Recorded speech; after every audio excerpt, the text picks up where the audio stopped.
Magandang gabi po sa inyo mga kababayan. Naway nasa mabuti po kayong kalagayan sa mga parte ng ating bansa at ng mundo. At ingatan po tayo ng ating Panginoon Diyos sa lahat po ng mga panahon, mga kababayan. I think this is episode number 49. Ang pag-uusapan po natin dito po ay yung aking senatorial career. Magmula nung October 1 po mga kababayan hanggang nung last week. So nakipag-battle po tayo sa COMELEC. Ibig sabihin, yung mga pinadadala nila sa aking mga petition, summon, and then yung tinatawag na order, notice of omnibus resolution. So lahat po yun ay sinagot po natin. Ako lamang po mag-isa yon at hindi po tayo gumamit ng o kumuha po ng abogado, mga kababayan. Pasensya na po, ako'y nakahiga ngayon at medyo giniginaw po ako, mga kababayan. Pero gusto ko iparating po sa inyo na last Friday po ay naglabas na po ng final order ang COMELEC and Bank na talagang dinidisqualify po ako at hindi na inaprubahan ang ating certificate of candidacy po for 2025 senatorial election, mga kababayan. Bali 117 po lahat po yun. Ang tingin ko po ay hindi po lahat nakalusot. So karamihan po talaga is independent, kaya nga napakahirap talaga makapasok sa senatorial race ang isang independent, lalo na kung hindi kayo kilala o wala kayong pera siguro. Palagi pong dinadahilan ng COMELEC ay yung na hindi kayang mag-mount ng nationwide campaign, mga kababayan. Anyway, for the last battle ko ngayon, pinaprepare ko po yung mga dokumento ng COMELEC at saka dokumento ko na gusto ko kasi siyang iapela sa Supreme Court either this week or next week. At kukuha po ako ng abogado na siyang gagawa po ng aking appeal. At ang nakikita ko pong abogado dyan ay si Attorney Raymond Fortun. So malapit lang po yan dito sa Las Piñas at isang beses this week ay pupuntahan ko po siya, dala ko ang mga dokumento, mga kababayan. Napanghinayang na hindi po nakita ng COMELEC yung ating seriousness. So palagi po nilang sinasabi, hindi raw ako serious, walang genuine na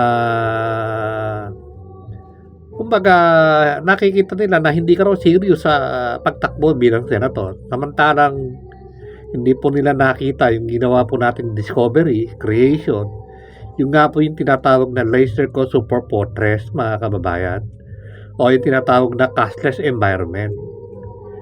Nakikita nyo naman ang mga nangyayari ngayon sa kapaligiran. Magmula noon hanggang sa ngayon, puro pera po ang pinag-uusapan, mga kababayan. Mga hidden agenda, illegal business, illegal transaction, mga hindi nagbabayad ng buwis, mga kumpanya under tax payment o no tax payment, mga smuggling, mga pagtaas po ng bilihin. Kaya nga po kung tayo po ay mananalo sa bilang senator, yan po ang uunahin po dyan. Isa sa batas po na ang pera po, yung physical money o yung tinatawag na banknote na ginagamit natin ngayon, yan po ay aalisin na at pupunta po tayo sa cashless environment to end crimes and corruption. Kaya nga yung sinabi ko noong October 1 na kahit kayo ay nasa kagubatan at walang taong nakakakita doon, ay makikita kayo ng gobyerno. Cashless environment po ang tinutukoy po doon. Ang ibig sabihin po, kung yung dalawa ay mayroong transaction, gagamit na po sila ng wireless transaction. So, ibig sabihin, smartphone to smartphone, So, yung isa made-debit, yung isa make-credit. So, yan po, ibabato po yun sa inyong mga bangko na kayo ay nabawasan ng pera, yung isa ay nadagdagan ng pera, at ibabato naman po yan doon sa Department of Good and Truth na kasama po yun sa creation ng Leisure Cost Fortress Cashless Environment. Kaya malalaman po agad ng gobyerno na nagkaroon po kayo ng transaction ng debit credit. Kaya on that particular day, pwede na pa kayong hulihin ng ating law enforcement agency. Sa kasalukuyan po, nagkakagulo sa Senado, sa Kongreso, tungkol nga sa pera, pinagbibintangan yung mga ganon na saan ginamit ang pera. So, ganyan po ang mangyayaring senaryo po sa mga susunod pang mga panahon, mga kababayan, habang gumagamit po tayo ng cash. Kasi nga ang cash po, hindi po kayang i-trace ng gobyerno yan. Kung kayo ay tumanggap ng 100 million, hindi po kayang i-trace yan ng gobyerno. Kaya nga sa cashless environment, everything is documented, traceable, and trackable na po.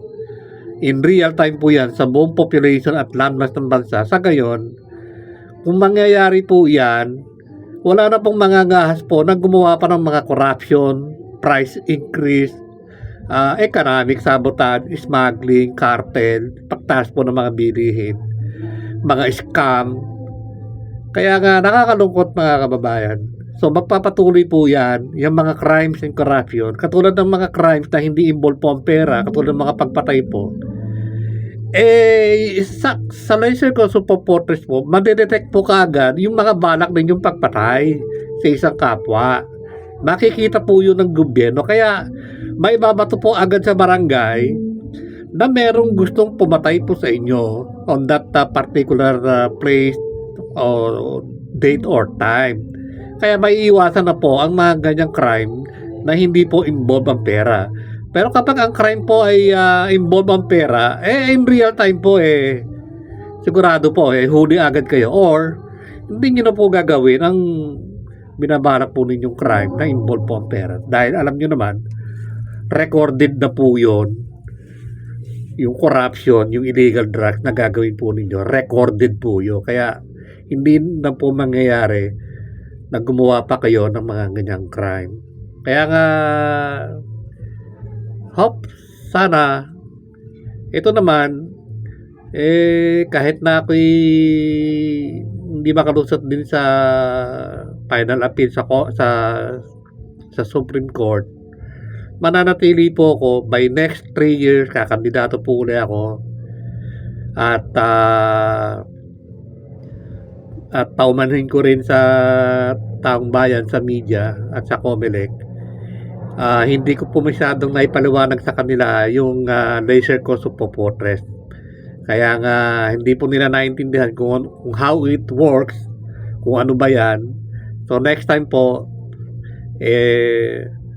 sasabihin ko na po ang ibig sabihin po niyan. That is Leisure Cost Fortress po is cashless environment na po. Cashless environment po ang tinutukoy po dyan. So next time, hindi na po ako gagamit ng parabola, mga kababayan. So yan lamang po, at nakakapanghinayang, crimes and corruption will never end and will continue forever. Kaya payo ko po sa inyo ay iba yung ingat, kasi po hindi po tayo kayang bantayan 24 hours 365 days ng ating law enforcement agency. Unlike yung ating Leisure Cost Fortress, gagamit po tayo dyan ng satellite. Kaya nga mamomonitor po lahat ang mga movement ng mga crimes. Kaya nga mangyari po, kahit 10 oras ng gabi, babae o lalaki naglalakad o sa natutulog, kayo po ay mababantayan ng ating Leisure Cost Fortress satellite po. At mare-record po yung mga taong adi-aligid dyan, everything, lahat po. Kaya nga kung yan ay ma-implement po, malabo na pong gumawa pa ng mga crime sa mga tao, mga kababayan. So yan lamang po, at maraming salamat po mga kababayan.